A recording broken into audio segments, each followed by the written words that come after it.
400 வருட பழமையான கோல்கொண்டா கோட்டையின் மன்னரின் அரண்மனையில் இப்பொழுது நாம் இருக்கிறோம். இது ஒரு முக்கியமான சீக்ரெட் சேம்பர் ஆகும். இங்கிருந்து மன்னர் கீழே உள்ள பொதுமக்களை காண முடியும், ஆனால் பொதுமக்கள் மன்னரை காண முடியாது. அப்படி ஒரு கலைநயம் மிக்க ஒரு அமைப்பாக இந்த சீக்ரெட் சேம்பரை வடிவமைத்திருக்கின்றார்கள். இப்பொழுது நாம் மன்னரினுடைய கீழ்த்தள அரண்மனையை பார்த்து கொண்டிருக்கிறோம். இதிலும் ஒரு சிறப்பம்சம் என்னவென்றால், இங்கே இருக்கும் சுவர்களுக்கும் காதுள்ளது. இங்கே ஒரு புறம் இருக்கும் சுவரில் நாம் பேசுவதை எதிர்ப்புறம் உள்ள சுவரில் நாம் காதை வைத்து தெளிவாக கேட்க முடியும். இந்த அமைப்பு எதிரி நாட்டு படைகளோ எதிரி நாட்டு மன்னர்களோ கீழே தங்கியிருக்கும் பொழுது ஏதாவது சதி ஆலோசனை செய்தால் மேலறையில் இருக்கின்ற மன்னர் அதை தெளிவாக கேட்டு அதற்குண்டான ஆலோசனை எடுக்க முடியும். அத்தகைய ஒரு சிறப்பம்சம் இந்த கோட்டை சுவரிலே அமைத்திருக்கின்றார்கள்.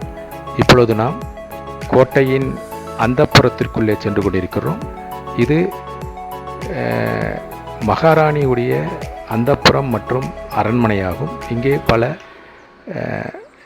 செயற்கை நீரூற்றுகளும் குளிக்கும் அறைகளும் ஒப்பனை அறைகளும் மிக சிறப்பாக வடிவமைத்திருக்கின்றார்கள். இப்பொழுது நாம் அந்த மகாராணி அரண்மனையினை மன்னருடைய முதல் தளத்திலிருந்து கண்டு மகிழ்ந்து கொண்டிருக்கின்றோம். இதை காண கண்கோடி வேண்டும். இப்பொழுது நாம் காண்பது பாராதாரி என்று அழைக்கப்படுகின்ற மன்னருடைய தர்பார் மண்டபமாகும். உச்சியிலே 400 அடி உயரத்திலே அமைந்துள்ள ஒரு மண்டபமாகும்.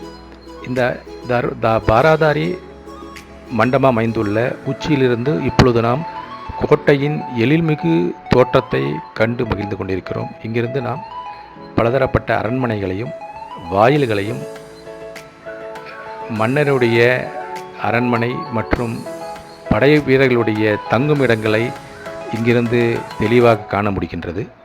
இந்த பாராதாரி என்பது ஒரு தர்பார் ஹால்.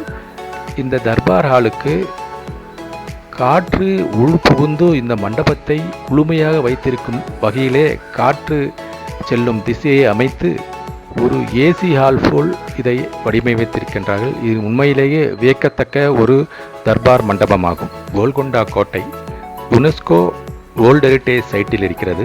இது வைரங்களுக்கு பெயர் போன ஒரு கோட்டையாகும். இந்த கோட்டை 10 சதுர கிலோமீட்டர் கொண்டது. இது மிகவும் பிரசித்தி பெற்ற ஒரு கோட்டையாகும்.